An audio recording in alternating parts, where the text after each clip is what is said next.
Guppy എന്ന സിനിമയിലൂടെ Malayali cinema പ്രേക്ഷകരിലേക്ക് എത്തിയ കാർത്തിക് വിഷ്ണു ആണ് ഇന്ന് എന്നോടൊപ്പം ഉള്ളത്.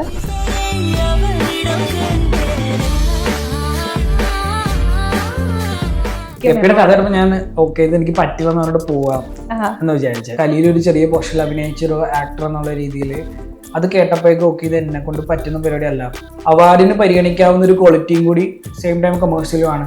അങ്ങനത്തെ ഒരു സിനിമയാണ്. സ്ക്രിപ്റ്റ് കേട്ടപ്പോഴേ അങ്ങനെ തോന്നി. അപ്പൊ ഇതുപോലൊരു സിനിമ ഞാൻ ചെയ്ത് നശിപ്പിച്ച് കളയണോ അങ്ങനത്തെ ഒരു തോന്നലുണ്ട്. പക്ഷെ നമുക്ക് ഇത് ഇട്ടിട്ട് പോകാനും പറ്റുന്നില്ല. ഇങ്ങനത്തെ ഒരു ഓപ്പർച്യൂണിറ്റി ഇട്ടിട്ട് എങ്ങനെ ഇട്ടിട്ട് പോകും? ശരിക്കും പറഞ്ഞ സ്ക്രിപ്റ്റ് കേട്ടപ്പോ പറ്റില്ല എന്ന് തന്നെ പറയാം.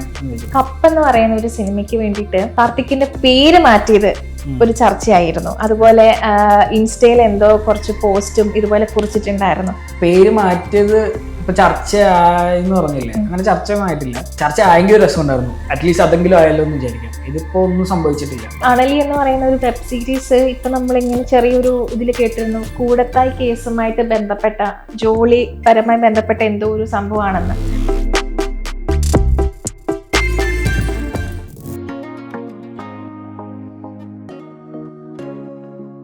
ഹായ്, ഹലോ, എല്ലാവർക്കും നമസ്കാരം. ചോയ്സ് നെറ്റ്വർക്കിലേക്ക് സ്വാഗതം. ഗപ്പി എന്ന സിനിമയിലൂടെ മലയാളി സിനിമ പ്രേക്ഷകരിലേക്ക് എത്തിയ കാർത്തിക് വിഷ്ണു ആണ് ഇന്ന് എന്നോടൊപ്പം ഉള്ളത്. വെൽക്കം. Thank you. ഗപ്പി എന്ന് പറയുന്നത് എല്ലാവർക്കും അത്ര പ്രിയപ്പെട്ട ഒരു സിനിമയാണ്. അപ്പം റിലീസ് ചെയ്ത് ഇത്ര വർഷമായിട്ടും ഇന്നും എല്ലാവർക്കും ആ ഒരു സിനിമയോട് ഒരു പ്രത്യേക ഒരു ഇഷ്ടമുണ്ട്. എങ്ങനെയായിരുന്നു കാർത്തിക്കിന് അതിലേക്കുള്ള ഒരു എൻട്രി? എങ്ങനെയായിരുന്നു? ഞാൻ അതിനു മുന്നേ കലി എന്ന് പറഞ്ഞ സിനിമയിൽ അഭിനയിച്ചിട്ടുണ്ട്, സമീർ തായ് സാറിന്. അപ്പോൾ അതിന് മുന്നേ വരെയുള്ള സമീർ തായ് സാറിൻ്റെ അസോസിയേറ്റ് ആയിരുന്നു ജോണേട്ടൻ, ഗപ്പിയുടെ ഡയറക്ടർ. അപ്പോൾ എനിക്ക് അങ്ങനെ ഒരു ഓഫർ വന്നായിരുന്നു. കലിയുടെ കോസ്റ്റ്യൂമർ മഷി റംജ, പുള്ളിയാണ് എന്നെ സജസ്റ്റ് ചെയ്തത് ഗപ്പിയിലേക്ക്. അങ്ങനെ ഒരു വലിയൊരു ഓഫർ കിട്ടി. അതുകൊണ്ട് ഇപ്പോഴും പടം ചെയ്തുകൊണ്ടിരിക്കുന്നത്, ഗപ്പി ചെയ്തുകൊണ്ട്. അതുപോലെ തന്നെ ഗപ്പിയിൽ ഒരു ചൈൽഡ് ആർട്ടിസ്റ്റ് ആയിരുന്നു. ഇപ്പം കുറച്ച് മെച്യൂർഡ് ആയിട്ടുള്ള ഒരു ക്യാരക്ടറൊക്കെയാണ് ചെയ്യുന്നത്. എങ്ങനെയായിരുന്നു അതിലേക്കുള്ള ഒരു ചേഞ്ച്? എങ്ങനെയായിരുന്നു കാർത്തിക്കിന്? ഒത്തിരി അങ്ങനെ മെച്യൂർഡ് ആയിട്ടുള്ള ക്യാരക്ടേഴ്സ് എന്നൊന്നും പറയാൻ പറ്റില്ല. ഇപ്പൊ കുട്ടി പരിപാടിയിൽ നിന്ന് ഒരു പരിധി വിട്ട് മേളിലൊക്കെ വന്നിട്ടൊന്നുമില്ല, അങ്ങനെയാ. പക്ഷെ കുറച്ചും കൂടെ നമുക്ക് സീരിയസ് ആയിട്ടുള്ള കുറച്ചും കൂടി ഇമോഷൻസ് ക്യാരി ചെയ്യുന്ന ക്യാരക്ടേഴ്സ് ചെയ്യാൻ പറ്റി. പ്രായ വ്യത്യാസം അങ്ങനെ വലിയ കാര്യമായിട്ട് പറയാൻ പറ്റത്തൊന്നുമില്ല തോന്നുന്നു. ഇനിയിപ്പോ മാറ്റങ്ങൾ ഉണ്ടാവാം. ഇപ്പൊ എനിക്ക് തോന്നുന്നു അണലി വെബ് സീരീസിലാണ് ഇപ്പം കാർത്തിക് ചെയ്യുന്നത്. അതിലെ ക്യാരക്ടർ എന്താണ്? എങ്ങനെയാണ്? ഗപ്പി പോലത്തെ ഒരു ഇത് ക്യാരക്ടർ ആയിരിക്കില്ല ഒരിക്കലും. അല്ല, എനിക്ക് അത് ഇപ്പൊ പറയാൻ പറ്റുന്ന സമയമാണെന്ന് എനിക്ക് അറിയില്ല. ഇത് ഒരു കേരളത്തിൽ നടന്ന വലിയൊരു കേസിനെ ബേസ് ചെയ്തിട്ട് വരുന്നൊരു സീരീസാണ്. അപ്പൊ ഞാൻ അതിന്റെ പാട്ടാണെന്ന് പോലും ക്രൂവിന്റെ ഭാഗത്തൊന്നും പറഞ്ഞിട്ടില്ല. അപ്പൊ ഞാൻ കൂടുതൽ പറഞ്ഞാൽ ശരിയാവുമെന്ന് എനിക്കറിയില്ല. എന്തായാലും ഒരു നല്ലൊരു ഇതുവരെ ചെയ്യാത്ത ചെറിയ സ്ക്രീൻ സ്പേസ് ആണ്, പക്ഷെ ഇതുവരെ ചെയ്യാത്തൊരു പുതിയ പരിപാടിയാണ്. അതൊരു അറ്റംപ്റ്റ് എങ്ങനെ വരുമെന്ന് അറിയാൻ വേണ്ടി ഭയങ്കര എക്സൈറ്റഡ് ആണ്. അത് കുറച്ച് എന്തായാലും ആൾക്കാർ ഡിസ്കസ് ചെയ്യുന്ന ഒരു പരിപാടിയിലേക്ക് ആ ക്യാരക്ടറിന്റെ പരിപാടി വരേണ്ടതാണെന്നാണ് നമ്മൾ വിചാരിക്കുന്നത്. ഇന്ന് മലയാള സിനിമയിൽ നമ്മൾ ഏറ്റവും കൂടുതൽ കാണുന്നതാണ്, ഒരു സിനിമയിലേക്ക് ഒരാളെ നമ്മൾ തിരഞ്ഞെടുക്കുന്നത് ക്യാരക്ടർ ടെസ്റ്റ്, ഓഡീഷൻ എന്നുള്ളതുണ്ടാവും. കാർത്തിക് ഫേസ് ചെയ്ത ഏറ്റവും ഒരു ഓഡീഷൻ ചാലഞ്ച് എന്തായിരുന്നു? പൊതുവെ ഓഡീഷൻസ് അത്ര കംഫർട്ടബിൾ ആയിട്ടുള്ളൊരു ഇതല്ല. അത് കുറച്ച് നേരമൊക്കെ അവിടെ നിന്നൊന്ന് ടൈമൊക്കെ എടുത്തൊന്ന് സെറ്റ് ആയാലും ഒരു പക്ഷെ ഒരു നല്ല പെർഫോമൻസ് പരിപാടിയിലേക്ക് എത്താൻ പറ്റും. അതർവൈസ് അത് ഭയങ്കര ടാസ്ക് ആയിട്ടുള്ളത് ഏത് ഓഡിഷൻ ആണെങ്കിലും വലിയൊരു ടാസ്ക് തന്നെയായിരുന്നു. പിന്നെ ചില ഓഡിഷൻസ് എന്ന് പറയുമ്പോഴേക്കും ഇത്രേ ഉണ്ടാവുള്ളൂ. നമുക്കൊരു സീൻ തരും, അല്ലെങ്കിൽ അവർ പറയും എന്തെങ്കിലും സീൻ ചെയ്യാനുണ്ടോ എന്ന് ചോദിക്കും, അത് ചെയ്യും, ഓക്കെ നോക്കാം എന്ന് പറഞ്ഞു വിടും. ഇതാണ്. അല്ലാത്ത ചില സമയത്ത് ഇപ്പോൾ അണലിക്കും ഒരു സ്ക്രീൻ ടെസ്റ്റ് ഉണ്ടായിരുന്നു. അണലിയിലെ എല്ലാ ക്യാരക്ടേഴ്സിനും വേണ്ടിയിട്ടും മിഥുൻ ചേട്ടൻ നേരിട്ടിരുന്ന് കാസ്റ്റിങ്ങിൻ്റെ പരിപാടിയിലേക്ക് എല്ലാവരും ഓഡിഷൻ ചെയ്തിട്ടുണ്ടായിരുന്നു. അപ്പോൾ ആ സമയത്ത് പുള്ളി ഡയറക്റ്റ് ചെയ്യുന്ന പോലെ തന്നെയാണ് നമ്മളെ കൊണ്ട് അത് ചെയ്യിപ്പിച്ചത്. എടാ ഇങ്ങനൊരു പരിപാടി എനിക്ക് വേണം, ഇന്ന സാധനത്തിൽ നീ എങ്ങനെ റിയാക്ട് ചെയ്യും എന്നൊന്ന് കാണിച്ചു തരാമോ എന്ന് പറഞ്ഞിട്ട് സിറ്റുവേഷൻ പറഞ്ഞു. അപ്പം അങ്ങനെ ഒരു ഡയറക്ഷൻ നമുക്ക് കിട്ടിയിട്ടുണ്ടെങ്കിൽ ചെയ്യാൻ ഓക്കെയാണ്. അപ്പം അല്ലാത്ത പക്ഷം പെട്ടെന്ന് ഒരു സീൻ ചെയ്ത് കാണിക്കുക അല്ലെങ്കിൽ ഇത് ചെയ്ത് കാണിക്കുന്ന പറയുമ്പോഴേക്കും കുറച്ച് ബുദ്ധിമുട്ട് തന്നെയാണ്. പക്ഷെ ഗപ്പിക്ക് എനിക്ക് ഓഡിഷൻ ഉണ്ടായിരുന്നില്ല, കലിയൊക്കെ ഓഡിഷൻ തന്നെയായിരുന്നു. അതെ, ഡയറക്റ്റ് എൻട്രി ആയിരുന്നു ഗപ്പിയിലേക്ക്. അതാണ് ഇതൊരു ഭയങ്കര ഗോൾഡൻ ഓപ്പർച്യൂണിറ്റി. അത് സമീർ തായർ സാറിന്റെ പടം ചെയ്തത് കൊണ്ട് അദ്ദേഹത്തിന്റെ ശിഷ്യനായിരുന്നല്ലോ ജോൺ പോൾ ജോസ്. അപ്പൊ അങ്ങനെ എന്നെ വിളിച്ചായിരുന്നു. ജോണ്ടൻ കലിയുടെ സെറ്റിൽ വന്നപ്പോഴൊക്കെ എന്നെ കണ്ടിട്ടുണ്ടെന്ന് പറഞ്ഞിട്ടുണ്ടായിരുന്നു. അപ്പം ഞാൻ വിചാരിച്ചത് എന്നെ കാണാൻ വിളിച്ചപ്പോൾ ഒരു ഓഡിഷന് വേണ്ടി വിളിക്കുന്നു, കാരണം തൊട്ട് മുന്നത്തെ സിനിമയൊക്കെ ഓഡിഷൻ ഉണ്ടായിരുന്നു. അപ്പോൾ അങ്ങനെ പേടിച്ചിട്ടായിരുന്നു ചെന്നത്. പക്ഷെ ഞാൻ അകത്ത് കയറിയപ്പോൾ ജോണേട്ടൻ ക്രൂവിലുള്ള ആരൊക്കെ ഉണ്ടായിരുന്നു, നമ്മുടെ ഇന്ന ക്യാരക്ടർ ചെയ്യുന്ന ആളാണ് എന്ന് പറഞ്ഞ് മീറ്റ് ചെയ്യിപ്പിച്ചു. അപ്പം ഞാൻ ഉള്ളിൽ ഓഡിഷൻ ഇല്ലേ അങ്ങനെ വിചാരിച്ചത്. ഡയറക്റ്റ് എൻട്രി ആണ് ഗപ്പി. ഒരു വളർന്നു വരുന്ന നടൻ എന്ന നിലയിൽ നമ്മൾ മലയാള സിനിമയിൽ കൂടുതൽ യെസ് കേൾക്കുന്നതിനേക്കാളും നോയാണ് കേൾക്കാറുള്ളത്. കാരണം എല്ലാവർക്കും നേരത്തെ ചിലർ ഫിക്സ് ചെയ്തിട്ടുണ്ടായിരിക്കും ഇന്ന ആളുകൾ, എന്നാലും ചെറിയ രീതിയിൽ ഒരു ഓഡിഷൻ നടത്തുന്നവരുണ്ടാവും. കാർത്തിക് ഇതുപോലെ എന്തെങ്കിലും ഒരു ലൊക്കേഷനിലോ എന്തെങ്കിലും സിനിമ പ്രോജക്റ്റിലോ നോ കേൾക്കേണ്ടി വന്നിട്ടുണ്ടോ? നേരത്തെ പറഞ്ഞ പോലെ തന്നെ നോയാണ് കൂടുതലും കേൾക്കല്, അങ്ങനെ തന്നെയാ. പക്ഷെ നമ്മൾക്ക് ഏതാണ് പ്രോജക്റ്റ് എന്നൊക്കെ എനിക്ക് പറയണം. മോശം വേറൊരു ആക്ടർ എന്തായാലും ചെയ്തു പോയി. പക്ഷെ എല്ലാം കൊണ്ടും നമ്മുടെ ഒരു ഇപ്പൊ എനിക്ക് ഇന്നലെ ഒരു പ്രോജക്റ്റ് മിസ്സായി. നമ്മളിപ്പോൾ ഇത് സംസാരിക്കുമ്പോൾ കുറച്ച് കാലമായിട്ട് ഞാൻ വെയിറ്റ് ചെയ്തിരുന്ന ഒരു പ്രോജക്റ്റ് ആയിരുന്നു. അതും ഷൂട്ട് തുടങ്ങിയപ്പോഴാണ് ഞാൻ അറിയുന്നത്. ഞാൻ ആക്ച്വലി അതിന് വേണ്ടി വെയിറ്റ് ചെയ്ത് വെക്കുക. അപ്പം അങ്ങനത്തെ സാഹചര്യങ്ങളൊക്കെ കൂടെ ഉണ്ടാവുന്നുണ്ട് ഈ ഒരു 10 വർഷത്തിനിടയ്ക്ക്. അത് ഞാൻ നോർമലൈസ് ചെയ്തു. എല്ലാം ഇപ്പൊ മനസ്സിലായത് കൊണ്ട് കുഴപ്പമില്ല. അതുപോലെ തന്നെ കാർത്തിക് എനിക്ക് തോന്നുന്നു ഒരു 17 സിനിമകളോളം കാർത്തിക് അഭിനയിച്ചിട്ടുണ്ട്. 20 അഭിനയിച്ചിട്ടുണ്ട്. അതില് കപ്പ് എന്ന് പറയുന്ന ഒരു സിനിമയ്ക്ക് വേണ്ടിയിട്ട് കാർത്തിക്കിന്റെ പേര് മാറ്റിയത് ഒരു ചർച്ചയായിരുന്നു. അതുപോലെ ഇൻസ്റ്റയിൽ എന്തോ കുറച്ച് പോസ്റ്റും ഇതുപോലെ കുറിച്ചിട്ടുണ്ടായിരുന്നു. അപ്പോൾ ഒരു ക്യാരക്ടറിന് വേണ്ടിയിട്ട് സ്വന്തം പേര് വരെ, ഐഡന്റിറ്റി വരെ മാറ്റിയ ഒരു പടമാണ്. പക്ഷേ അത് കാർത്തിക് വിചാരിച്ച പോലെ തിയേറ്ററുകളിലും എത്തിയില്ല. എന്താണ് അതിനോടുള്ള ഒരു പ്രതികരണം? എങ്ങനെയാണ് പേര് മാറ്റിയത്? ഇപ്പൊ ചർച്ചയായെന്ന് പറഞ്ഞില്ലേ, അങ്ങനെ ചർച്ചയൊന്നും ആയിട്ടില്ല. ചർച്ച ആയെങ്കിൽ ഒരു രസം ഉണ്ടായിരുന്നു, അറ്റ്ലീസ്റ്റ് അതെങ്കിലും ആയല്ലോ എന്ന് വിചാരിക്കാം. ഇതിപ്പോ ഒന്നും സംഭവിച്ചിട്ടില്ല. നേരത്തെ പേരിങ്ങനെ ഗൂഗിളിൽ സെർച്ച് ചെയ്യുമ്പോഴേക്കും നമുക്കൊരു പ്രൊഫൈൽ വരുമല്ലോ. അത് കുറച്ച് കാലം എടുത്തിട്ടാണ് ഒരു ആക്ടറെ സംബന്ധിച്ച് അങ്ങനെ ഗൂഗിൾ ഐഡന്റിഫൈ ചെയ്യുന്ന ഇങ്ങനത്തെ ഒരാളുണ്ട്. ഒരുപാട് വെബ്സൈറ്റിൽ നിന്നുള്ള റിസൾട്ടൊക്കെ വെച്ചിട്ട് നമുക്കൊരു പ്രൊഫൈൽ അവിടെ ക്രിയേറ്റ് ചെയ്യുന്നത് കുറച്ച് സമയം എടുത്തിട്ടാണ്. അപ്പോൾ അത് ഇത്രയും സിനിമയുടെ ഫിലിമോഗ്രഫി ഇതൊക്കെ ഉണ്ടായിരുന്നു. പിന്നെ ഒത്തിരി വിഷ്ണു എന്നാ പേര്, വിഷ്ണു കൃഷ്ണനും വിഷ്ണു ഗോവിന്ദനൊക്കെ ആയിട്ട് കുറേ പേര് അങ്ങനെയുണ്ട്. അപ്പോൾ പേര് രജിസ്റ്റർ ആവാൻ കുറച്ച് പാടാണ്. അപ്പം അങ്ങനെയാണെങ്കിൽ കുറച്ച് വേറൊരു പേരിലേക്ക് പോവാം എന്ന്. ഇപ്പോൾ കപ്പ് നല്ലൊരു ഓപ്പർച്യൂണിറ്റിയാണ്. അപ്പോൾ എന്തായാലും നമ്മൾ ആ സിനിമ പിന്നീട് അതൊരു പരാജയ സിനിമയായി, നെഗറ്റീവ് റിവ്യൂസ് ഒക്കെ വന്നെങ്കിലും ഇനീഷ്യലി നമ്മൾ പ്ലാൻ ചെയ്യുമ്പോൾ ഒരു നല്ല സിനിമ ചെയ്യാൻ വേണ്ടി തന്നെയാണ് പ്ലാൻ ചെയ്യുന്നത്. അപ്പോൾ അത് എന്നെപ്പോലെ ഒരു ആക്ടറെ സംബന്ധിച്ച് ഭയങ്കര വലിയ ഓപ്പണിംഗ് ആയിരുന്നു, മാറ്റിൻ്റെ ഇപ്പോൾ ഒരു ലീഡ് ക്യാരക്ടർ എന്ന് പറഞ്ഞാൽ. അപ്പം അങ്ങനെ പേര് മാറ്റാൻ തീരുമാനിച്ചായിരുന്നു. ഒരു കാര്യം ഉണ്ടായില്ല. എനിക്കൊന്ന് 2022 തോന്നുന്നു സിനിമ ഷൂട്ട് ചെയ്തത്. എന്നിട്ട് ഇത്രയും നാളായിട്ടും അത് ഇറങ്ങിയിട്ടില്ല. 25 തിയേറ്ററിൽ കപ്പ് റിലീസായിരുന്നു. കുറച്ച് ദിവസം തിയേറ്ററിൽ ഉണ്ടായുള്ളൂ. ആരും അറിഞ്ഞിട്ടില്ല. ഇപ്പൊ നിങ്ങൾ അറിഞ്ഞിട്ടില്ല? Thank you.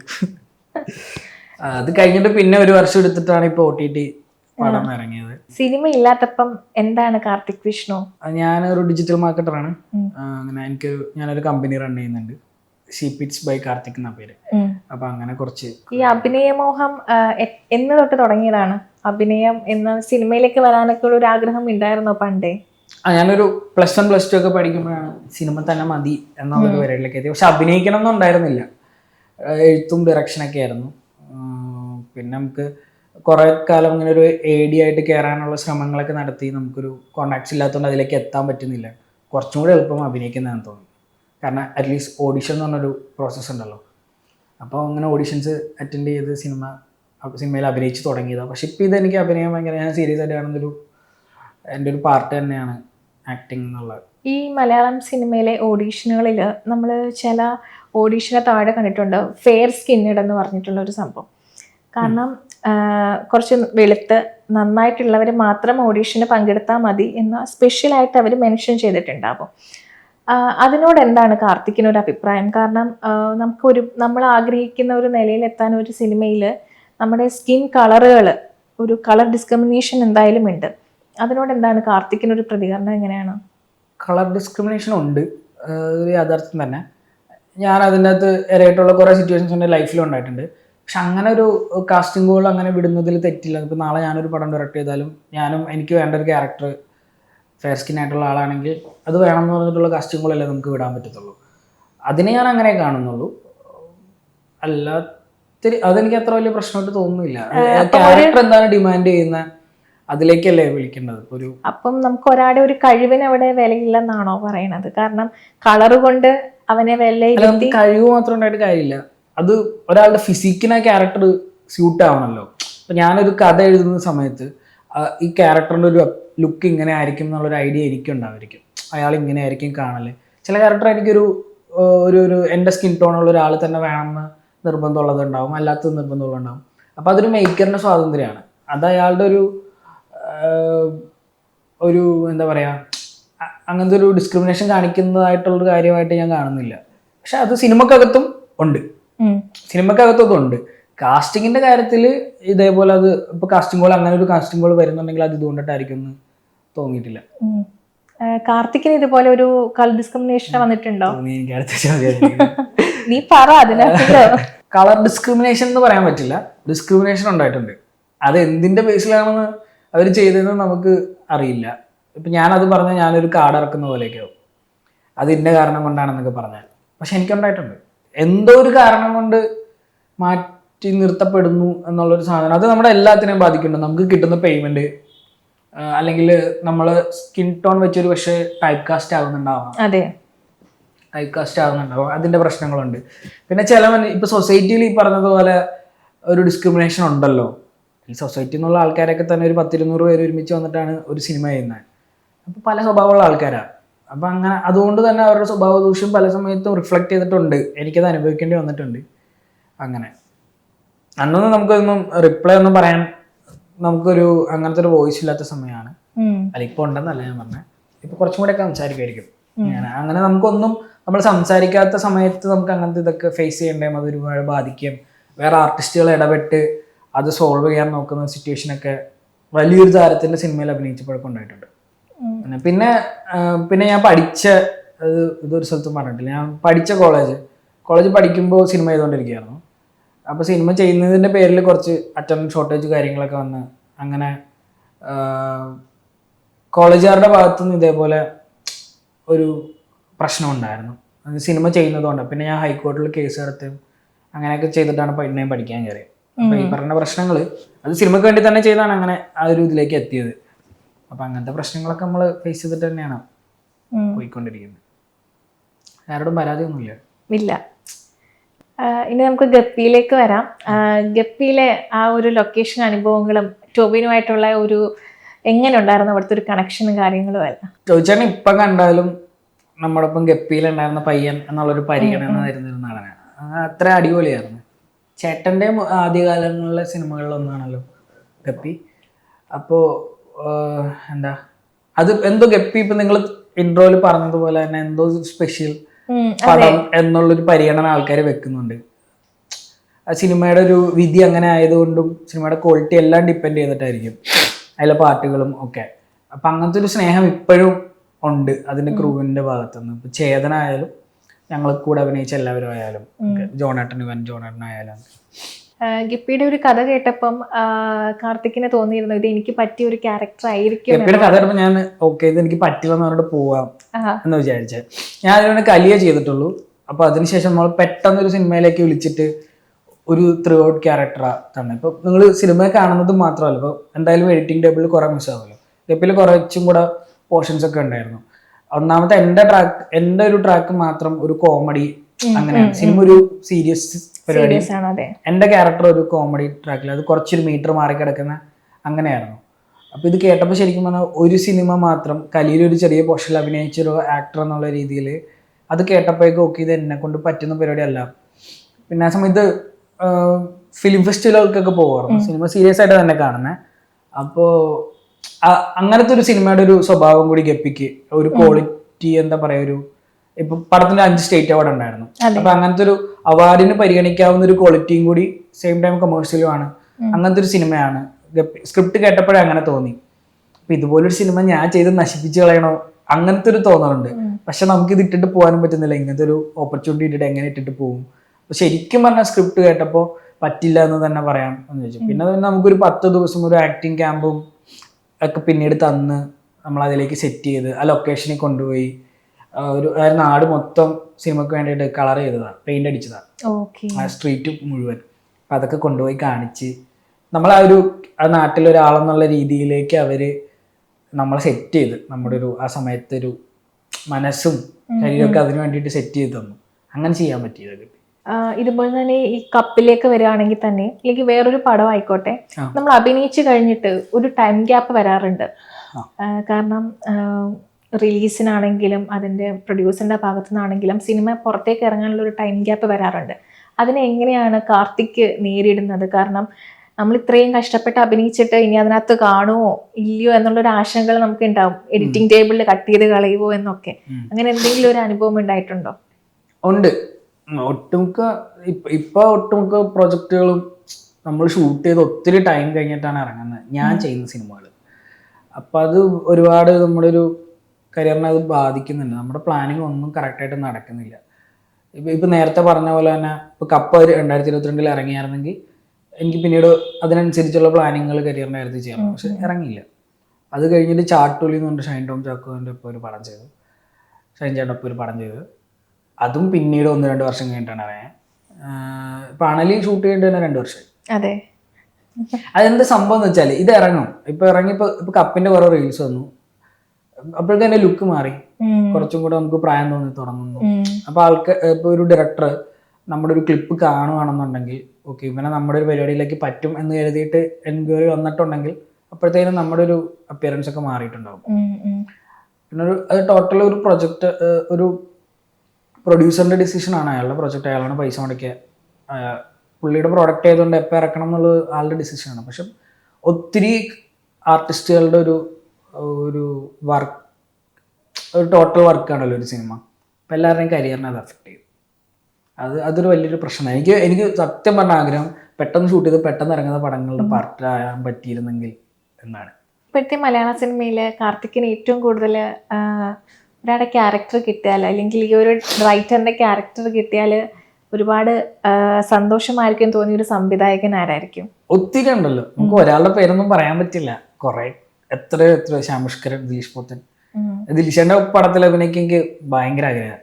കഴിഞ്ഞ ദിവസം ഒരു റീല് കണ്ടാണ്, പുള്ളി പറയാ ഇവിടുത്തെ നടന്മാരെ ഉപയോഗിക്കുന്നില്ല. ബാക്കി നമ്മളൊരു ക്യാമറ വെക്കുന്നതിന് ഇന്ന ക്യാമറ കൊണ്ടുവരാം, ഇന്ന ലൈറ്റ് യൂസ് ചെയ്യാം, അതിങ്ങനെ പ്ലാൻ ചെയ്യാം, എഡിറ്റിംഗ് ഇങ്ങനെ ആയിരിക്കണം, എല്ലാത്തിനും നമ്മൾ സമയം എടുത്തിട്ടൊരു പ്ലാനിങ് നടത്തിയാണ്. എല്ലാ ഡിപ്പാർട്ട്മെൻറ്റും ഇപ്പോൾ ഒരാളുടെ കോസ്റ്റ്യൂം എങ്ങനെ ആയിരിക്കണം, എല്ലാത്തിനും ഒരു വലിയൊരു വർക്കുണ്ട്. പക്ഷേ ഒരു ആക്ടർ അഭിനയിക്കുമ്പോൾ ചിലപ്പോൾ നേരത്തെ സീൻ കൊടുത്തിട്ടുണ്ടാവില്ല, അയാൾ സീനിൽ വന്ന് നിൽക്കുന്ന സമയത്ത് ഇന്നതാണ് പരിപാടി, ഇന്ന ഡയലോഗ് തരുമ്പോൾ ഡയലോഗ് പറയുന്നു, എന്തെങ്കിലും കറക്ഷൻ ഉണ്ടെങ്കിൽ പറയുന്നു, ഷൂട്ട് ചെയ്ത് പോകുന്നു. ഇങ്ങനെയാണ് നടക്കുന്നത്. എന്തുകൊണ്ടാണ് ആക്ടേഴ്സ് ഏറ്റവും കൂടുതൽ സ്ക്രീനിൽ കാണുന്നത് പെർഫോമൻസ് ആയിരിക്കില്ല, അതിന് കുറച്ച് സമയം കൊടുക്കാത്ത എന്താന്ന് ദിലീഷ് ചേട്ടൻ്റെ ഒരു ഇന്റർവ്യൂവിൽ ചോദിക്കുന്ന കണ്ടു. പുള്ളി ഭയങ്കരമായിട്ട് ആക്ടേഴ്സിനെ ഉപയോഗിക്കുന്ന ആളുമാണ്. അപ്പോൾ അങ്ങനെ ഭയങ്കര ആഗ്രഹം തോന്നിയിട്ടുണ്ട്, അങ്ങനെ ദിലീഷ് ചേട്ടൻ്റെ ഒപ്പം ഒക്കെ പടം ചെയ്യാൻ. പിന്നെ പണ്ടേ മുതലുള്ള ഇപ്പം എനിക്ക് ഒത്തിരി പിന്നീട് എന്നെ ഇൻഫ്ലുവൻസ് ചെയ്തിട്ട് ഒരുപാട് ഡയറക്ടേഴ്സിൻ്റെ ഒപ്പം വർക്ക് ചെയ്യണമെന്ന് ആഗ്രഹം തോന്നിയിട്ടുണ്ട്. പക്ഷെ പണ്ട് മുതലുള്ളൊരു ആഗ്രഹമായിരുന്നു ശ്യാം പ്രസാദ് സാറിൻ്റെ ഒപ്പം ഒരു പടം ചെയ്യണമെന്ന്. കാരണം എന്താ വെച്ചാൽ സാറിൻ്റെ പടത്തിൽ അഭിനയിക്കുന്ന എല്ലാ ആക്ടേഴ്സിനും അവർ മറ്റുള്ള സിനിമകളിൽ അഭിനയിച്ചതുപോലെ അല്ല. ഞാൻ സിനിമകൾ കുറച്ചും കൂടി സീരിയസ് ആയിട്ട് കണ്ടു തുടങ്ങിയ സമയത്തുണ്ടായ ആഗ്രഹം. അപ്പം നമ്മൾ നോട്ട് ചെയ്യുമ്പോഴേക്കും എല്ലാ ആക്ടേഴ്സും പെർഫോമൻസ് ലെവലിൽ പീക്കിലായിരിക്കും ശ്യാം സാറിൻ്റെ പടം ചെയ്യുമ്പോഴേക്കും. അപ്പോൾ എനിക്ക് എന്താണ് പുള്ളിയുടെ ഒരു പ്രോസസ്സ്, പുള്ളി ഡയറക്റ്റ് ചെയ്യുമ്പോൾ അപ്പോൾ ഡയറക്ഷൻ കുറച്ചും കൂടെ പാഷനേറ്റ് ആയിട്ടിരുന്ന സമയത്ത് പുള്ളി എങ്ങനെയാണ് ആക്ടേഴ്സിൻ്റെ കയ്യിൽ നിന്ന് പെർഫോമൻസ് പുറത്തെടുക്കുന്നത് എന്നൊന്ന് അറിയാൻ ഭയങ്കര ആഗ്രഹമുണ്ട്. അപ്പോൾ അങ്ങനത്തെ ഒരു പടത്തിൽ വർക്ക് ചെയ്യാൻ പറ്റിയിരുന്നെങ്കിൽ, ഏതെങ്കിലും രീതിയിൽ പുള്ളിയുടെ ഒപ്പം വർക്ക് ചെയ്യാൻ പറ്റിയിരുന്നെങ്കിൽ എന്ന് ആഗ്രഹം തോന്നിയിട്ടുണ്ട്. ഇപ്പോൾ ഋതു, ആസിഫ് അലി, റിമ അവരുടെയൊക്കെ ആദ്യ സിനിമയാണെങ്കിൽ പോലും ബെസ്റ്റ് പെർഫോമൻസ് ആണ്. ആർട്ടിസ്റ്റിലെ അനഗസ്റ്റിന് അവാർഡ് കിട്ടിയ, അനസ്റ്റിനും ഫഹദും രണ്ടുപേരുടെയും ഈക്വലി നിന്ന് പെർഫോം ചെയ്യുന്ന സിനിമകളാണ്. അങ്ങനെ എല്ലാ പടങ്ങളും പുള്ളിയുടെ ആക്ടേഴ്സ് പീക്കിലായിരിക്കും. അപ്പോൾ അതൊന്ന് വർക്ക് ചെയ്യണം എന്ന് തോന്നിയിട്ടുള്ളൊരു കാര്യമാണ്. അങ്ങനെ പിന്നെ ലിസ്റ്റുണ്ട്, തമിഴിലെ ഡയറക്ടേഴ്സിനൊക്കെ ഞാൻ ലിസ്റ്റ് ഇട്ട് വെച്ചിട്ടുണ്ട്. ഇപ്പം കാർത്തിക് ഏറ്റവും കൂടുതൽ കാണുന്ന സിനിമകൾ എങ്ങനത്തെ ഉള്ളതാണ്? ഈ കോമഡിയാണോ, എങ്ങനത്തെ ഉള്ളതാണ് കാർത്തിക് ഏറ്റവും കൂടുതൽ? കാരണം നമുക്കൊരു സിനിമ കാണുമ്പം ഇഷ്ടപ്പെടുന്നത് നമുക്ക് അതിലേക്കൊരു എന്തെങ്കിലും ഒരു ക്യാരക്ടർ ഇഷ്ടപ്പെടുന്നുണ്ടായിരിക്കും. അങ്ങനെ എന്തെങ്കിലും കാർത്തിക്കിന്? സീരിയസ് റോളുകളാണ് എനിക്ക് കംഫർട്ടബിൾ. ഗപ്പിയിലൊക്കെ കോമഡി ട്രാക്ക് തന്നെയായിരുന്നു ചെയ്തിട്ടുണ്ട് അത്. പക്ഷെ കുറച്ചും കൂടെ എനിക്ക് കുറച്ചും കൂടെ എൻ്റെ ഒരു കംഫർട്ട് സോൺ എന്ന് പറഞ്ഞാൽ കുറച്ചും കൂടി സീരിയസ് പരിപാടി എന്നുള്ളതാണ്. ഞാൻ കാണുന്ന സിനിമകൾ കുറച്ചും കൂടെ ഫീൽ ഗുഡ് ജോണറുള്ള സിനിമകളാണ് എനിക്കിഷ്ടം. ത്രില്ലറും ഇതാണ് ഏറ്റവും ഫേവറേറ്റ് ജോണർ. അങ്ങനത്തെ സിനിമകളെ കാണൽ നമ്മൾ ഈ മലയാള സിനിമയിൽ കണ്ടിട്ടുണ്ട്, ഇപ്പൊ ഒരു നായകന്റെ കൂട്ടുകാരനാണെങ്കിൽ മണ്ടനായിരിക്കും. അവൻ വേറൊരു കാര്യമാണെങ്കിൽ തന്നെ അവൻ എന്നും അതേ കൂട്ടുകാരൻ തന്നെ ആയിരിക്കും. അവന് വേറൊരു റോളോ ക്യാരക്ടറോ പിന്നീട് കിട്ടാറില്ല. അടുത്ത സിനിമയിലും അവൻ ഏതെങ്കിലും ഒരു നടന്റെ ഒരു കൂട്ടുകാരനായിരിക്കും. അങ്ങനെ എന്തെങ്കിലും കാർത്തികിന് തോന്നിയിട്ടുണ്ടോ? അങ്ങനത്തെ ഒരു കാര്യവും നമ്മുടെ ഈ സിനിമയിൽ നടക്കുന്നുണ്ട്. കാരണം നമുക്കും ആ ഒരു ക്യാരക്ടറിനോട് ചെയ്യാനുള്ള ഒരു കഴിവ് നമുക്ക് ഉണ്ടായിരിക്കും. പക്ഷെ 1-2 സിനിമകളിൽ നമ്മൾ അതിലേക്ക് തന്നെ അടിമപ്പെട്ടു പോകുന്ന പോലെ എല്ലാ പടങ്ങളിലും നമ്മൾ പിന്നെയും കൂട്ടുകാരൻ തന്നെ, ഇല്ലെങ്കിൽ കൂട്ടുകാരന്റെ കൂട്ടുകാരൻ, ഇല്ലെങ്കിൽ കടയിലിരിക്കുന്ന ഒരു കഥാപാത്രം, അങ്ങനെ എന്തെങ്കിലും തോന്നിയിട്ടുണ്ടോ? അങ്ങനെയൊക്കെ ഉണ്ടായിരുന്നു തോന്നുന്നു. പക്ഷെ ഇപ്പൊ അങ്ങനെയൊക്കെ ഉണ്ടോ എനിക്ക് അറിയില്ല. ഇത് പിടിച്ച് ആരും നിർബന്ധിച്ച് അഭിനയിപ്പിക്കുന്നില്ലല്ലോ. എനിക്ക് കൂട്ടുകാരൻ തന്നെ ചെയ്യണമെങ്കിൽ ഞാൻ അങ്ങനെ ചെയ്യുന്നില്ല എന്ന് പറഞ്ഞാൽ പോലെ. പിന്നെ വേറെ സിനിമകൾ കിട്ടുന്നില്ലെങ്കിൽ എനിക്ക് സിനിമ ചെയ്യണം എന്ന് നിർബന്ധമാണെങ്കിൽ നമുക്ക് അങ്ങനെ ചെയ്യാം. അല്ലാത്ത വർഷം ചെയ്യാതിരുന്ന നമ്മുടെ ഒരു ഫ്രീഡം തന്നെയാണെന്ന് തോന്നുന്നു. പക്ഷെ ഇപ്പൊ അജുചേട്ടനായിട്ടാണെങ്കിലും ലീഡായിട്ടുള്ള ക്യാരക്ടേഴ്സും നെഗറ്റീവ് സാധനങ്ങളും ഒക്കെ ഇപ്പൊ മാറി മാറി ചെയ്യുന്നുണ്ട്. ഒരു ടൈം കഴിഞ്ഞാൽ നമുക്ക് അങ്ങനത്തെ ഒരു ഇതിലേക്കൊക്കെ സ്വിച്ച് ചെയ്യാൻ പറ്റുമെന്ന് തോന്നുന്നു. പക്ഷെ ഇനീഷ്യലി നമ്മൾ ചെയ്തു തുടങ്ങുമ്പോൾ അങ്ങനെ തന്നെ ടൈപ്പ് കാസ്റ്റ് ആവുമായിരിക്കും. ഇപ്പൊ എനിക്കിപ്പോ എന്റെ സിനിമകളൊന്നും ശ്രദ്ധിക്കപ്പെട്ടിട്ടില്ല എങ്കിൽ പോലും ഗപ്പി കഴിഞ്ഞ് ഗപ്പിയിൽ ഒരു കൂട്ടുകാരൻ ക്യാരക്ടറാണ്, ഒരു കോമഡി ട്രാക്കാണ്. പക്ഷെ ഞാൻ അല്ലാത്ത പരിപാടികൾ എനിക്ക് ചെയ്യാൻ പറ്റിയിട്ടുണ്ട്. ഞാൻ നായകനായിട്ട് അഭിനയിച്ചിട്ടുണ്ട്, ഇമോഷണൽ സാധനങ്ങൾ ചെയ്തിട്ടുള്ള സിനിമകൾ ഉണ്ടായിട്ടുണ്ട്. പക്ഷെ ഇതൊന്നും ആരും കണ്ടിട്ടില്ല, എനിക്കറിയാലോ. കാർത്തിക്, ഇപ്പം അണലിയിലേക്ക് വരാം. അതാണ് കാർത്തികിന്റെ ഇപ്പം അപ്കമിങ് പ്രോജക്റ്റ്. ഈ അണലി എന്ന് പറയുന്ന ഒരു വെബ് സീരീസ് ഇപ്പൊ നമ്മളിങ്ങനെ ചെറിയൊരു ഇതിൽ കേട്ടിരുന്നു, കൂടത്തായി കേസുമായിട്ട് ബന്ധപ്പെട്ട, ജോളി പരമായി ബന്ധപ്പെട്ട എന്തോ ഒരു സംഭവമാണെന്ന്. ആ ഒരു വെബ് സീരിയൽ എന്താണ്, കാർത്തികിന്റെ റോൾ എന്താണ്, എങ്ങനെയാണ് അതിലേക്ക് എത്തിപ്പെട്ടത്? കൂടത്തായി കേസാണ് നമ്മള് പറഞ്ഞിട്ടില്ല. ക്രൂവിന്റെ ഭാഗത്തുനിന്ന് അത് കൂടത്തായി കേസാണ്, അതിനെ ബേസ് ചെയ്തിട്ടാണ് സീരീസ് എന്ന് പറഞ്ഞിട്ടില്ല. അതിങ്ങനെ റൂമറാണ്. പിന്നെ അത് കുറച്ച് ന്യൂസ് ആയെന്ന് തോന്നുന്നു. ഇപ്പോ ജോളി ഒരു കോടതിയിൽ കേസ് കൊടുക്കുന്നു എന്നുള്ളത് കൊണ്ടിട്ട് അങ്ങനെ. അപ്പൊ അതുകൊണ്ടിട്ട് ഉടനെ അത് ജിയോ ഹോട്ട്സ്റ്റാറിൽ സ്ട്രീം ചെയ്ത് തുടങ്ങും. ഒരു അനൗൺസ് ചെയ്തിട്ടുണ്ട് ഈ വർഷത്തേക്ക്. അപ്പം ജോളി എന്ന് പറയുന്ന നമ്മുടെ യഥാർത്ഥ സ്റ്റോറിയിൽ നിന്നും ഒരുപാട് ഇതിനകത്ത് വ്യത്യാസങ്ങൾ ഉണ്ടാവും അല്ലേ? ഒരുപാട് വ്യത്യാസങ്ങളുണ്ടാവും. ഫിക്ഷനാണ്. പക്ഷെ നമുക്കറിയാവുന്ന കാര്യങ്ങളും നമുക്കറിയാത്ത കുറച്ച് കാര്യങ്ങളൊക്കെ ആയിട്ട് ഇതിന് വേണ്ടിയിട്ട് ഒരു ഡീറ്റെയിൽ സ്റ്റഡിയൊക്കെ നടത്തിയിട്ടുണ്ട്. അപ്പൊ അങ്ങനെ കുറച്ച് ഇൻട്രസ്റ്റിംഗ് ആയിട്ട്, എന്നാൽ കുറച്ച് ഒരു സീരീസിന് വേണ്ടിയതായിട്ടുള്ള മസാലകളൊക്കെ ചേർത്തിട്ടുള്ളൊരു വർക്ക് തന്നെയായിരിക്കും. ഒരു ത്രില്ലറാണ്. അങ്ങനെ ഞാൻ എടുത്തൊരു പരിപാടി ചെയ്തിട്ടുണ്ട്. എനിക്കത് പറയാൻ ഭയങ്കര എക്സൈറ്റഡ്. അത് ഇറങ്ങിക്കഴിഞ്ഞാൽ നമുക്ക് സംസാരിക്കാൻ പറ്റിയാല് അടിപൊളിയായിരിക്കും. ഈ കപ്പ് എന്ന സിനിമയ്ക്ക് വേണ്ടിയിട്ട് ഇപ്പം കാർത്തിക് സോഷ്യൽ മീഡിയയിൽ ഒരു പോസ്റ്റ് ഇട്ടിട്ടുണ്ടായിരുന്നു, കുറച്ച് ലോങ് ആയിട്ടുള്ള ഒരു. എന്താണ് അതിനുള്ളിലുള്ള പ്രതികരണം? എന്താണ്, എന്തുകൊണ്ടാണ് അങ്ങനെ ഒരു സാധനം എഴുതി സോഷ്യൽ മീഡിയയിൽ പോസ്റ്റ് ചെയ്യണമെന്ന് തോന്നാൻ ഒരു കാരണം എന്തായിരുന്നു? കപ്പ് എന്ന് പറഞ്ഞ സിനിമക്ക് വേണ്ടിയിട്ടല്ല, ഞാൻ എനിക്ക് വേണ്ടി എഴുതിയിട്ടാണ്. കാരണം ഭയങ്കര വലിയൊരു പ്രതീക്ഷയായിരുന്നു ആ സിനിമ. നമ്മൾ അത്യാവശ്യം നല്ലോണം പണിയെടുത്തിട്ടുണ്ട്, കാത്തിരുന്നിട്ടുണ്ട് ആ സിനിമക്ക് വേണ്ടി. അപ്പോൾ അതിനൊരു കുറച്ചെങ്കിലും ആൾക്കാർ അക്സെപ്റ്റ് ചെയ്യുന്നു എന്നൊരു സിറ്റുവേഷൻ വന്നപ്പോൾ സന്തോഷം തോന്നിയുകൊണ്ട് എഴുതിയിട്ടതാണ്. അതും നമ്മുടെ ഭാഗത്ത് നമ്മളൊരു PR ഒന്നും ചെയ്തതെന്ന് നേരത്തെ പറഞ്ഞല്ലോ. അങ്ങനെ കുറച്ച് ആൾക്കാർ അതിനെപ്പറ്റി സംസാരിക്കുന്നു എന്ന് കണ്ടപ്പോൾ എന്തോ നമുക്ക് ഹീലാവാതെ കിടന്നൊരു കാര്യം ഹീലായ പോലെ ഒരു ഫീൽ കിട്ടി. അങ്ങനെ ഇപ്പം നേരത്തെ പറഞ്ഞതുപോലെ പേര് മാറ്റി, ഒരു സിനിമക്ക് വേണ്ടി ഐഡന്റിറ്റി മാറ്റി. ഇപ്പം നമുക്ക് പിന്നീട് പുതിയ പേര് സെർച്ച് ചെയ്യുമ്പോൾ ഗൂഗിളിലൊന്നും ഒന്നും വരില്ല, യൂട്യൂബിലൊന്നും വരില്ല. അതാണ് ഒരു പേര് മാറ്റുമ്പോൾ ഉള്ള പ്രശ്നമൊക്കെ. അപ്പം മുന്നേ ആണെങ്കിൽ അതിന് മുന്നേ ഉള്ള സിനിമകളുടെ ഫിലിമോഗ്രഫി ഒക്കെ ഉണ്ടാവും. അപ്പോൾ അങ്ങനത്തെ കാര്യങ്ങൾ. പിന്നെ സിനിമ ഇറങ്ങാതിരുന്ന 2-3 വർഷം എനിക്കും അതിനകത്തൊരു അപ്പിയറൻസ് ഉണ്ടായിരുന്നു. അപ്പോൾ അത് മുന്നേ വരെയുള്ള എല്ലാ സിനിമകളിലും മുടി വളർത്തിയ ഗപ്പിയിലെ പോലത്തെ ലുക്കായിരുന്നു. അപ്പോൾ ഈ സിനിമയ്ക്ക് വേണ്ടിയാണ് ഒരു മുടി, ചാലക്കുടിക്കാരൻ ചങ്ങാതിയിൽ മുടി വെട്ടി അഭിനയിച്ചിട്ടുണ്ട്. പിന്നെ ഈ സിനിമയ്ക്ക് വേണ്ടിയാണ്.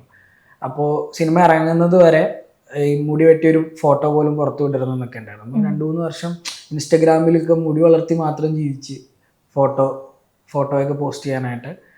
പിന്നെ ഇൻ്റർവ്യൂസൊക്കെ ആ സിനിമയുടെ വന്നപ്പോഴും ഇൻ്റർവ്യൂസ് കിട്ടിയില്ല. എനിക്ക് ഇതുപോലെ ഇരുന്ന് സംസാരിക്കാനുള്ളൊരു അവസരം ഉണ്ടായിട്ടില്ല. എനിക്കാണ് 2 ഇൻ്റർവ്യൂസ് മാത്രമാണ് കപ്പിൻ്റെതായിട്ട് കിട്ടിയിട്ടുള്ളൂ. അതിൽ ഒന്ന് മാതൃഭൂമിയിലാണ്, പിന്നെ ചാവറയുടെ ഒരു ഇൻ്റർവ്യൂ. വേറൊരു ഇൻ്റർവ്യൂ സിനിമാ പ്രാന്തൻ്റെ ഷൂട്ട് ചെയ്തിട്ട് അതെന്തോ അവർക്ക് ഫുട്ടേജ് മിസ്സായിപ്പോയി. അങ്ങനെ ആ ഇൻ്റർവ്യൂ പുറത്തു വന്നില്ല.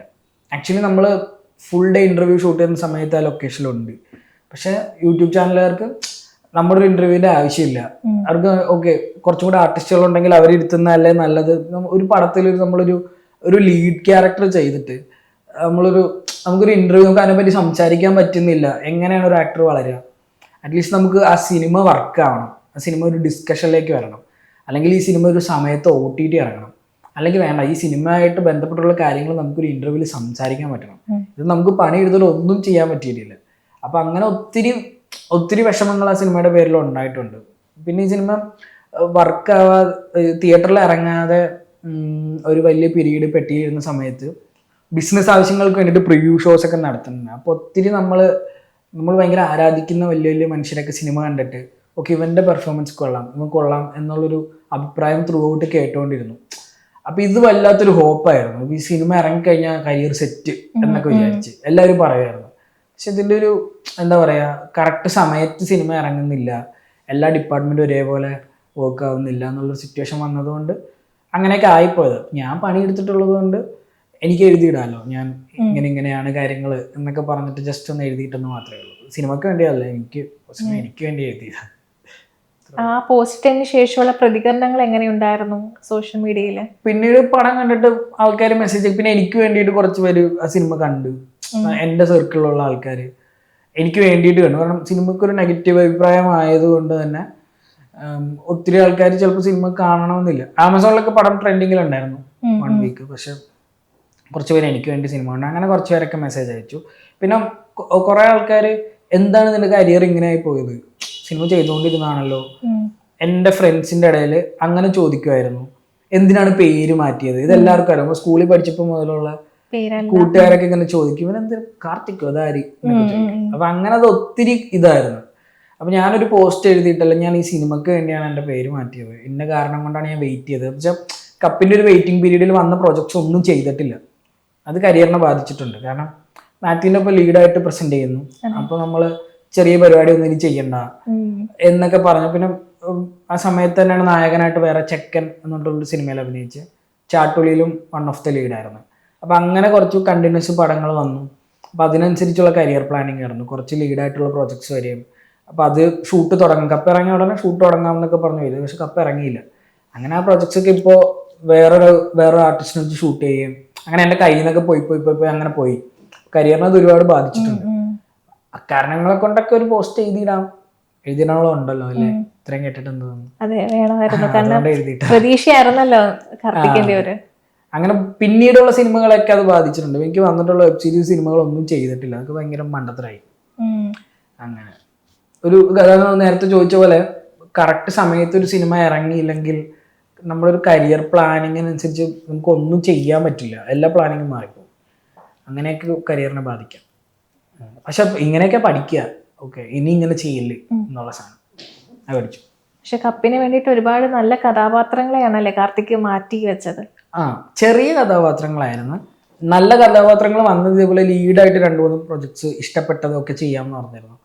അതൊന്നും ചെയ്യാൻ പറ്റിയില്ല. വേറൊരു ആർട്ടിസ്റ്റിലേക്ക് അവർ പോവുകയും അങ്ങനെയൊക്കെ ഉണ്ടായി. അങ്ങനെ പിന്നെ ഇപ്പോഴും പ്രൊഡക്ഷൻ ആവാതെ ഇരിക്കുന്നു പടങ്ങൾ. ഒരുപക്ഷെ ആ സിനിമ ഒരു വർക്കായ സിനിമയാണെങ്കിൽ ഇപ്പം എന്നെ വെച്ചിട്ട് പടം പ്രൊഡ്യൂസ് ചെയ്യുന്ന ഒരു പ്രൊഡ്യൂസർ ഉണ്ടായേനെ. അപ്പോൾ ആ പ്രൊജക്ട്സ് ഒക്കെ ഇപ്പോഴും പെട്ടിയിലിരിക്കുക. നല്ല സ്ക്രിപ്റ്റ് ഒക്കെ തന്നെയാണ്. അത് അങ്ങനെ. കപ്പിനെ പറ്റി പറഞ്ഞു. എങ്ങനെ ഉണ്ടായിരുന്നു മാത്യു ആയിട്ടൊക്കെയുള്ള ലൊക്കേഷൻ അനുഭവങ്ങൾ? എങ്ങനെയായിരുന്നു നിങ്ങളുടെ തമ്മിലുള്ള ഒരു കോണ്ടാക്റ്റും കണക്ഷനും ഒക്കെ എങ്ങനെയായിരുന്നു? നല്ല എക്സ്പീരിയൻസ് ഒക്കെ തന്നെയാണ്. ഞാൻ ആ പ്രൊജക്റ്റിൽ ജോയിൻ ചെയ്യുമ്പോൾ മാത്യു ആ സമയത്ത് മാത്യുവിൻ്റെ ഒരു പീക്ക് ടൈമാണ്. അപ്പോൾ എനിക്ക് ആക്ച്വലി പേടിയായിരുന്നു എങ്ങനെ അപ്രോച്ച് ചെയ്യും. ഭയങ്കര ബെസ്റ്റ് ഫ്രണ്ട്സ് ആയിട്ട് അഭിനയിക്കണം അങ്ങനെയുള്ളൊരു. അപ്പം നമ്മൾ തമ്മിൽ അങ്ങനത്തെ ഒരു കണക്ഷൻ വേണം, ബോഡി കോണ്ടാക്ട് വേണം. ഭയങ്കര ചെറുപ്പം മുതൽ ഒരുമിച്ച് വളർന്ന കൂട്ടുകാരല്ല. അപ്പൊ ടച്ചൊക്കെ ഭയങ്കര ഇമ്പോർട്ടൻ്റ് ആണ്. അപ്പൊ അങ്ങനെയൊക്കെ എങ്ങനെ അത്രയും വലിയൊരു ആ ഒരു ഏജ് കാറ്റഗറിയിലുള്ള ആക്ടേഴ്സിൽ സൂപ്പർ സ്റ്റാർ ആയിരുന്നു മാത്യു. തണ്ണീർമത്തനൊക്കെ ഇറങ്ങി അങ്ങനത്തെ ഒരു ടൈമാണ്.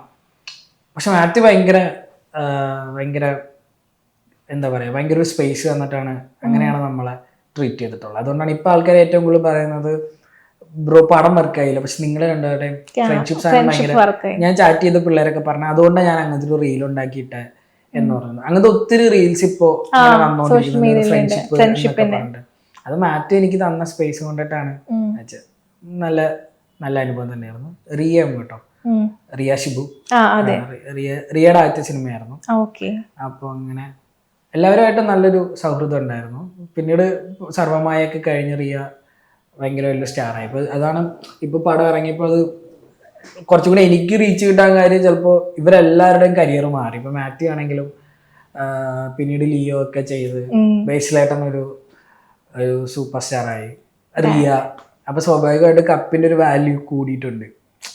അപ്പൊ ചിലപ്പോൾ അതുകൊണ്ടിട്ടായിരിക്കാം ഇത്രയും ആൾക്കാർ കാണാനൊരു കാരണമായത് അവരുടെ റീച്ച് കൊണ്ടിട്ടാണ്. പിന്നെ ബേസിലേട്ടൻ്റെ പടത്തിൽ ബേസിലേട്ടൻ്റെ അനിയനായിട്ട് അഭിനയിച്ചത്. അപ്പൊ അത് ശരിക്കും പറഞ്ഞാൽ ഞങ്ങളുടെ കാഴ്ചയിൽ ചിലപ്പോൾ ഒരു ചേട്ടൻ അനിയൻ അങ്ങനെ തോന്നത്തില്ല. അപ്പൊ എനിക്ക് ചേട്ടനെ പോലെ ഒരു ആക്ടറിന്റെ കൂടെ അനിയനായിട്ട് അഭിനയിക്കാൻ പറ്റിയതും വലിയൊരു ഓപ്പർച്യൂണിറ്റി തന്നെയാണ്. അത് ഞങ്ങൾ തമ്മിലുള്ളൊരു ഒരു ഇമോഷണൽ സീനൊക്കെ പടത്തിലുണ്ട്. അതും ഇപ്പോൾ ആളുകൾ പറയുന്ന ഏറ്റവും കൂടുതൽ വർക്കായ ഒരു സീന് എന്ന് പറയുന്ന സാധനം. അപ്പോൾ ബേസിലേട്ടനും അത്രയും കംഫർട്ടബിൾ ആക്കിയിട്ടുണ്ട്. കാർത്തിക്കിന്റെ മറ്റു സിനിമകൾ എടുക്കുവാണെങ്കിൽ ഈ ചാലക്കുടിക്കാരൻ ചങ്ങാതി, അതിലെ മണിച്ചേട്ടന്റെ ചെറുപ്പകാലമാണ് അഭിനയിച്ചത്.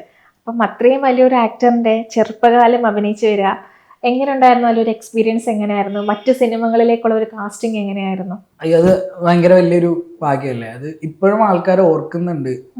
ഇപ്പൊ മുടി വെട്ടിയൊക്കെ പുറത്തിറങ്ങുമ്പോൾ ചാലക്കുടിക്കാരൻ ചങ്ങാതിയിൽ അഭിനയിച്ച ആളല്ലേ എന്ന് ചോദിക്കും. അത് മണിച്ചേട്ടന്റെ പടമായതുകൊണ്ട്. അത് കലാഭമണി എന്ന് പറഞ്ഞ നടൻ എന്തോ നമുക്ക് ഒരു നടനായിട്ട് സ്ക്രീനിൽ കാണുന്ന ഒരാളായിട്ടല്ല നമ്മളൊന്നും കണ്ടിട്ടുള്ളത്. പ്രത്യേകം അച്ഛനും അമ്മയൊക്കെ ഭയങ്കര വലിയ ഫാൻസ് ആയിരുന്നു. അച്ഛനമ്മ ഭയങ്കര വലിയ ആരാധകരാണ്. അപ്പോൾ അമ്മയൊക്കെ മണിച്ചേട്ടൻ മരിച്ച സമയത്തും അവിടെയൊക്കെ കാണാൻ പോയ സമയത്ത് അങ്ങനെ ഭയങ്കര ഇമോഷണലി മണിച്ചേട്ടൻ്റെ മരണമൊക്കെ എടുത്തിട്ടുള്ള ആൾക്കാരാണ് അച്ഛനും അമ്മയൊക്കെ. അപ്പം അങ്ങനെ അവരെയൊക്കെ ഭയങ്കര ആരാധിക്കുന്നൊരു നടൻ്റെ, അതും എൻ്റെ പോർഷൻസ് എന്ന് പറഞ്ഞാൽ മണിച്ചേട്ടൻ ഒത്തിരി ഇൻ്റർവ്യൂസിൽ പറഞ്ഞ് എല്ലാവരും കേട്ടിട്ടുള്ള, പണ്ട് എൻ്റെ ലൈഫിൽ ഇങ്ങനെ ഉണ്ടായിട്ടുണ്ടെന്ന് പറഞ്ഞ സീനുകളാണ് നമുക്കത് പിന്നീട് ചെയ്യാൻ കിട്ടിയത്. അപ്പം അത് ഭയങ്കര വലിയൊരു എന്താ പറയുക, ഞാൻ ഭയങ്കര ഒരു അനുഗ്രഹമായിട്ട് ആ സാധനം കണ്ടിട്ടുള്ളൂ. വേറെ എത്രയോ ആൾക്കാരുണ്ട്. എന്നെ നേരത്തെ ആ സിനിമയിലേക്ക് കാസ്റ്റ് ചെയ്തായിരുന്നില്ല, വേറൊരു ആക്ടറായിരുന്നു വിനയൻ സാർ കാസ്റ്റ് ചെയ്തിട്ടുണ്ടായിരുന്നത്. അപ്പോൾ എന്തോ ഷൂട്ട് ചെയ്യുന്ന സമയത്ത് എന്തോ വർക്ക് ആകുന്നില്ല, അങ്ങനെ എന്തോ ഒരു സിറ്റുവേഷൻ വന്നപ്പോൾ ഞാനിപ്പോൾ കോളേജിലിരിക്കുക, ക്ലാസ്സിലിരുന്നപ്പോൾ പെട്ടെന്നൊരു വിളി വന്നാൽ അത്യാവശ്യം ഒരു ലൊക്കേഷനിൽ വരണം എന്ന് പറഞ്ഞിട്ട്. അപ്പോൾ എനിക്ക് പ്രൊജക്റ്റ് ഏതാന്ന് പോലും അറിയില്ലായിരുന്നു. വിനയൻ സാറിൻ്റെ പടമാണെന്ന് മാത്രം അറിയാം. വിനയൻ സാറാണെങ്കിൽ പണ്ട് മുതൽ സിനിമകൾ ചെയ്ത് നമുക്ക് അങ്ങനെയുള്ള വലിയ ഡയറക്ടേഴ്സിൻ്റെ ഒപ്പം വർക്ക് ചെയ്യണം എന്നൊക്കെ ഭയങ്കര ആഗ്രഹം ഉള്ളൊരു സമയത്ത് അങ്ങനെ വിളി വരുക. അപ്പം അങ്ങനെ ചെന്നപ്പോൾ എന്താണ് ക്യാരക്ടർ ഒന്നും പോലും അറിയില്ല. അപ്പോൾ പറയുകയാണെങ്കിൽ മണിച്ചേട്ടൻ്റെ ചെറുപ്പമാണ് എന്ന് പറഞ്ഞിട്ട് അങ്ങനെ അഭിനയിച്ചതാണ് സിനിമയിൽ. ഭയങ്കരമായിട്ട് ആൾക്കാർ റെക്കഗ്നൈസ് ചെയ്യുന്നൊരു ഇതിലേക്ക് മാറി ആ സിനിമ. എൻ്റെ ഒരു ക്യാരക്ടർ അങ്ങനെ ആൾക്കാർക്ക് ആ സീനുകൾ ഭയങ്കരമായിട്ട് വർക്കാവുന്നു എന്ന് പറയുന്ന പോർഷൻസ് കൂടിയാണ്. ഇപ്പോൾ ഒത്തിരി അതിൻ്റെ റീൽസ് ഒരു സമയത്ത് കുറേ ഇങ്ങനെ ആ പോർഷൻസ് വെച്ചിട്ടുള്ള സാധനങ്ങൾ വരുമായിരുന്നു. അത് ഭയങ്കര ഒരു അനുഗ്രഹമായിട്ട് കാണുന്നു. അതുപോലെ തന്നെ മറ്റു സിനിമകളിലേക്കുള്ള ഒരു കാസ്റ്റിംഗ് എങ്ങനെയായിരുന്നു? ഓഡീഷൻ വഴിയിട്ടായിരുന്നു? അതുപോലെ എങ്ങനെയായിരുന്നു? കാർത്തിക്കിന്റെ അഭിനയം കണ്ടവരെ വിളിച്ചതായിരുന്നു? ഇപ്പൊ 10-20 പടം, 19-20 മറ്റു പടങ്ങളായി. ഒരു സിനിമ കഴിയുമ്പോൾ വേറൊരു സിനിമയിൽ നിന്ന് നമ്മുടെ കോണ്ടാക്ട് അങ്ങനെ പോകുന്നു. അങ്ങനെ നമ്മൾ ശ്രമിക്കുന്നുണ്ട് അങ്ങോട്ട്, പക്ഷെ നമുക്ക് എത്തിപ്പെടാൻ പറ്റാറില്ല. അപ്പോൾ ഏതെങ്കിലും മുന്നേ ചെയ്ത ഒരു സിനിമയുടെ ഒരു റെഫറൻസ്, ഇപ്പോൾ ചാലക്കുടിക്കാരൻ ചങ്ങാതിയിലേക്ക് വിളിച്ചത് ബഷീറിന്റെ പ്രേമലേഖനം എന്ന് പറഞ്ഞ സിനിമ ചെയ്തിട്ടുണ്ടായിരുന്നു. അപ്പോൾ അതിൻ്റെ മേക്കപ്പ് മാൻ ചേട്ടനാണ് രാജേഷ് നെന്മാറ. ചേട്ടനാണ് എന്നെ പെട്ടെന്ന് ആ സമയത്ത് ഒരു കാസ്റ്റിംഗ് ഇല്ല ചാലക്കുടിക്കാരൻ ഷൂട്ട് ചെയ്യുന്ന സമയത്ത്, ചേട്ടന് പെട്ടെന്ന് ഓർമ്മ വന്നിട്ടാണ് എൻ്റെ കാര്യം പറഞ്ഞ് എന്നെ വിളിച്ചത് ആ സമയത്ത്. അപ്പം അങ്ങനെ കണക്ഷൻസ് പോകുന്നു. ഇപ്പൊ കലി ചെയ്തുകൊണ്ടാണ് ഗപ്പി ചെയ്തത്. അങ്ങനെ ഗപ്പി ചെയ്തുകൊണ്ടാണ് ഇപ്പോഴും സിനിമ ചെയ്തുകൊണ്ടിരിക്കുന്നത്. വേറൊരു സിനിമകളും അങ്ങനെ ഒരുപാട് അങ്ങനെ സംസാരിക്കപ്പെട്ടിട്ടില്ല. അപ്പൊ അങ്ങനെ അല്ല, ഒരു സിനിമയുടെ റെഫറൻസ് ചെയ്യുന്നതാണ് വേറൊരു സിനിമയിലേക്ക് പോകുന്നത്. എങ്ങനെയുള്ള സിനിമയിൽ അഭിനയിക്കാനാണ് കാർത്തിക്കിന് ഏറ്റവും കൂടുതൽ ഇഷ്ടം? ഇപ്പൊ നിലവിൽ ആഗ്രഹം ആളുകൾ കാണുന്ന സിനിമ, ഏറ്റവും സിമ്പിളായിട്ട് പറഞ്ഞാൽ ആളുകൾ കാണുന്ന സിനിമ ചെയ്യണം. ഇപ്പോൾ 20 പടം ചെയ്തെന്ന് എനിക്ക് മാത്രമേ അറിയത്തുള്ളൂ. ഇപ്പൊ ഞാൻ പറഞ്ഞുകൊണ്ടല്ലേ നിങ്ങളറിഞ്ഞു. അപ്പൊ അങ്ങനെ ചുമ്മാ നമ്മളിങ്ങനെ കുറച്ച് ഒരു കഴിഞ്ഞ 10 വർഷമായിട്ട് ഇങ്ങനെ പണിയെടുത്തുകൊണ്ടിരിക്കുന്നു. എല്ലാ സിനിമയിലും ഇടുന്ന എഫേർട്ട് സെയിമാണ്. ഒരു ആക്ടർ എന്നുള്ള രീതിയിൽ നമ്മൾ എടുക്കുന്ന വർക്ക് സെയിമാണ്. പക്ഷെ ഇതൊന്നും ആൾക്കാർ കാണുന്നില്ല. ഇപ്പം ഏറ്റവും കുറഞ്ഞ നമ്മുടെ ആഗ്രഹം, നമ്മളൊരു പണിയെടുത്ത് കഴിഞ്ഞിട്ടുണ്ടെങ്കിൽ എടാ ഇന്ന പടത്തിൽ നിന്നെ കണ്ട് നീ കൊള്ളാം, അല്ലെങ്കിൽ നീ അത് ചെയ്ത് ശരിയായില്ലട്ടാ എന്നുള്ളൊരു സാധനം കേൾക്കണം എന്നായിരിക്കും നമ്മൾ ആഗ്രഹിക്കുക. സിനിമ ആൾക്കാർ കാണണം എന്ന്. എൻ്റെ സിനിമകളെന്ന് വെച്ചാൽ ആളുകൾ കാണുന്നൊരവസ്ഥയിലേക്ക് എത്തില്ല. അല്ലെങ്കിൽ അത് തിയേറ്ററിൽ ഇറങ്ങാൻ 2-3 വർഷം എടുക്കും. ഇത് തിയേറ്ററിൽ പൊട്ടും, നെഗറ്റീവ് റിവ്യൂ വരും, OTT ഇറങ്ങത്തില്ല. അപ്പോൾ ഡിജിറ്റൽ സാധനം ഒന്നും പ്രിൻ്റ് അങ്ങനെ വരത്തില്ല. അപ്പോൾ ഇതിനെപ്പറ്റി ഒരു പെർഫോമൻസ് വിലയിരുത്തപ്പെടണ്ടേ. നമ്മൾ എടുക്കുന്ന പണി നല്ലതാണോ ചീത്തയാണോ എന്ന് വിലയിരുത്തപ്പെടുന്ന ഒരു അവസ്ഥ ഏറ്റവും മിനിമം അത് വേണം. അപ്പം അത് സംഭവിക്കുന്നില്ല കഴിഞ്ഞ 10 വർഷമായിട്ട് 20 പ്രൊജക്റ്റുകളിൽ. അപ്പം എനിക്ക് ആൾക്കാരെ കാണുന്ന സിനിമകൾ കുറച്ചും കൂടെ നല്ല ഡയറക്ടേഴ്സ് അങ്ങനത്തെ ഒരു പരിപാടിയിലേക്ക് പോകണം എന്നുണ്ട്. പിന്നെ കാർത്തിക് സുബ്രാജ്, വെട്രിമാരൻ, അങ്ങനെ എൻ്റെ ഒരു ലിസ്റ്റ് ഉണ്ട്, ഒരു 4-5 തമിഴ് ഡയറക്ടേഴ്സ്. അവരുടെ സിനിമകൾ അഭിനയിക്കണമെന്ന് ഭയങ്കര വലിയ ആഗ്രഹമാണ്. ഇതേപോലെ തന്നെ ഈ ആഗ്രഹത്തോടെ തന്നെ മുന്നോട്ട് പോട്ടെ. നല്ല നല്ല സിനിമകൾ, നല്ല നല്ല കഥാപാത്രങ്ങൾ മലയാളത്തിൽ നിന്നും തമിഴിൽ നിന്നും ഒക്കെ കാർത്തിക്കിന് വരട്ടെ. എന്തായാലും ഈ ഹാർഡ് വർക്കിംഗ് നിർത്താതെ തന്നെ മുന്നോട്ട് പോവുക, നല്ല ക്യാരക്ടർ തന്നെ വന്നു ചേരും. എന്തായാലും ഒരുപാട് താങ്ക്സ്. നല്ലൊരു ഇന്റർവ്യൂ ആയിരുന്നു. ഒരുപാട് കാര്യങ്ങൾ നമുക്ക് സംസാരിക്കാൻ പറ്റി. അതെ, thank you. Thank you Nithya.